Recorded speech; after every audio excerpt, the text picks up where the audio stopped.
नमस्ते आप सभी को। सनातन मीडिया चैनल पर आप सबका स्वागत है। आप लोग से आग्रह है चैनल को लाइक करें, सब्सक्राइब करें और शेयर भी करें। आज ईडी ने आईपैक कंपनी को 20 दिन के लिए बंद करने का निर्देश जारी कर दिया है। आईपैक कंपनी प्रशांत किशोर की बनाई गई है। इसके को फाउंडर है विनेश चंदेल,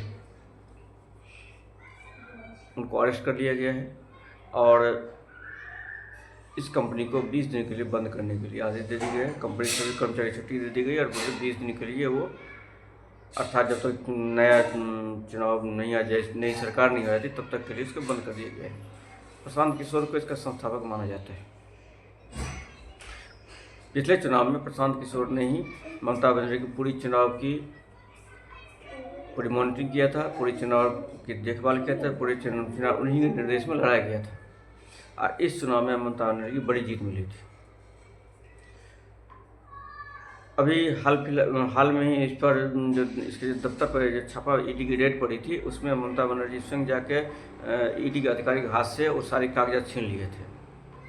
ऐसा माना जाता है कि तृणमूल कांग्रेस के सभी कार्यकर्ताओं की लिस्ट, वोटरों की लिस्ट, अवैध वोटरों की लिस्ट और बहुत सारे जो गुप्त सूचनाएं थी उसी के कागजात में दर्ज थी, जिसके कारण ममता बनर्जी को स्वयं जाना पड़ा। उन्होंने उससे छीन लिए थे और उससे ये उन्होंने दिखाया था कि वो कितने दबंग नेता हैं और उनके सामने किसी की नहीं चलती।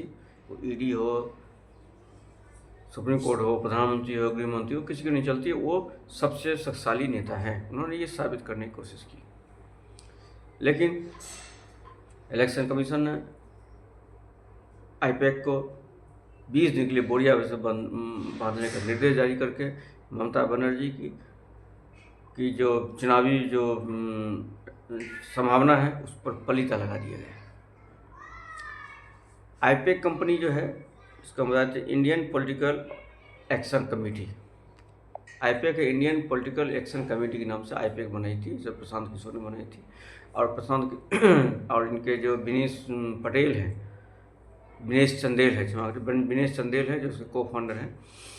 तो यही चला था। इन्होंने ये चुनाव पहले जो प्रशांत किशोर है वो 2014 में नरेंद्र मोदी की जो चुनाव जो लड़वाया था वही थे। उसमें उनको बड़ी जीत मिली थी। सोच रहे थे नरेंद्र मोदी को उन्होंने जितवाया। फिर उन्होंने ये चुनाव जो जगनमोहन रेड्डी को के साथ चुनाव में उन्होंने मुख्य कैंपेनिंग किया था और उसमें उनको जीत मिली थी। फिर अभी तमिलनाडु में जो डीएमके लड़ रही है उसमें भी वो मुख्य कैंपेनिंग कर रहे थे। फिर 2015 में जो नीतीश और लालू की गठबंधन हुआ था, उसमें 2015 में उन्होंने चुनाव में मुख्य जो है सलाहकार थे वो, और उनमें उनको जीत मिली थी। लेकिन एक बार उन्होंने यूपी के 2017 चुनाव में भी कांग्रेस पार्टी के बने थे तारनहार, लेकिन उसको मुश्किल से 2 सीट मिला था। खाट पर चर्चा, उनकी बड़ी खाट पर चर्चा वाली जो संभावना, वो जो चुनावी कैंपेन चलाया था, तो खाट पर चर्चा को आया नहीं, लेकिन खाट ही उठा कर लोग चले गए थे। तो अब इस चुनाव में, पिछले चुनाव में जो 2021 में जीत मिली थी, उसमें प्रशांत किशोर ने ये अपने आप को साबित करने की कोशिश किया था कि हम ही जीत दिलाए हैं। हालांकि उन्होंने खुद पार्टी बनाई थी अभी बिहार विधानसभा में, और जो पार्टी बुरी तरह मात खाई थी। पिछले चुनाव में प्रशांत किशोर ने कहा था कि भाजपा 100 से नीचे आ जाएगी। तो उनका कैलकुलेशन इतनी ज़्यादा सटीक था कि लोगों को आश्चर्य लगा, इतना सटीक कैसे रहा। तो इस चुनाव में अब धीरे धीरे सारा भेद खुल रहा है। कैसे चुनावी मशीनरी थी, कैसे चुनाव को हैंडल किया जाता था, कैसे मतदाताओं को वोट डालने से रोका जाता था, कैसे मतदाताओं को चुनावी जो उसको वोट डालने से पहले उनको रोका जाता था, और कैसे उस चुनावी जो उसको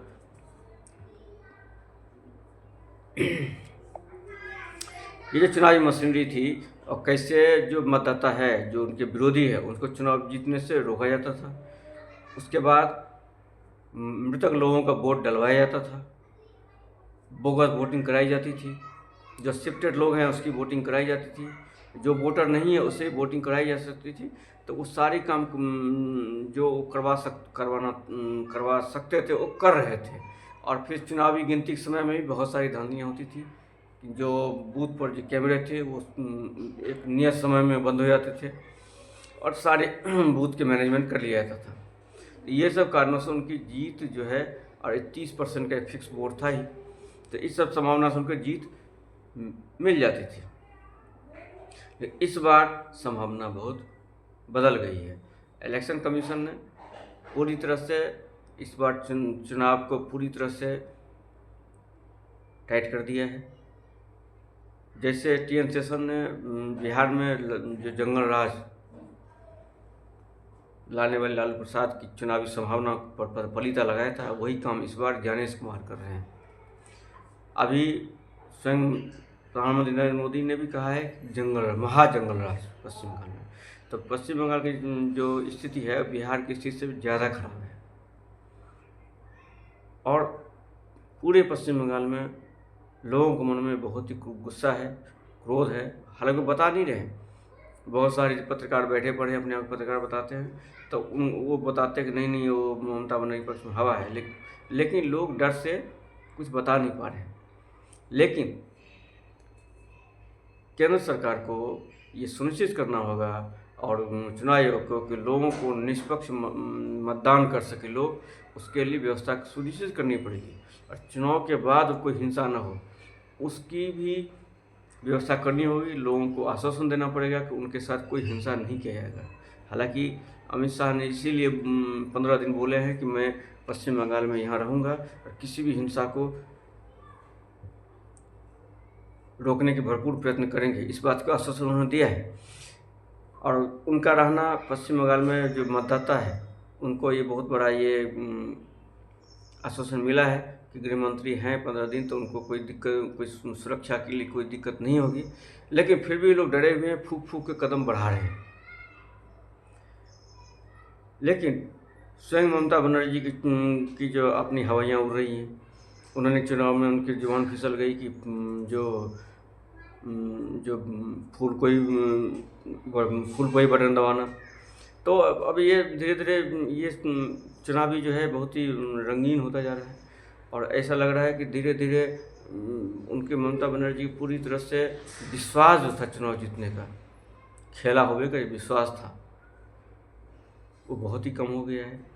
अभी कल परसों की वीडियो वायरल हुआ है, कोई उनको जो पैर छूने जा रहा था तो वो बुरी तरह डर गई, जैसे कोई उनको हमला कर रहा हो। तो वो अंदर से बहुत डर गई हैं, डरी हुई हैं। और जब डरी हुई मानसिकता हो जाती है तो ऐसा तय है, उनके मन में बात बैठ गई है कि शायद अब वो चुनाव इनका अंतिम कार्यकाल है। तो अब पहली बार जो 23 तारीख को जो वोटिंग होगी पहले चरण के लिए, उसमें ये निश्चित हो जाएगा। इस वोटिंग के बाद ही पता चल जाएगा कि क्या ममता बनर्जी रहेंगी या जाएंगी। तब तक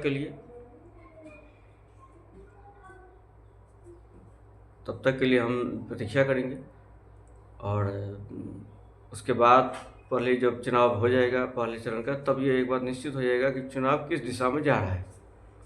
हालांकि अंतिम निर्णय तो 4 मई को तय होगा। आप लोगों से हम विदा ले रहे हैं। नमस्ते आप सभी को। इस चैनल को आप लोग लाइक करें, शेयर करें, सब्सक्राइब करें। जय भवानी।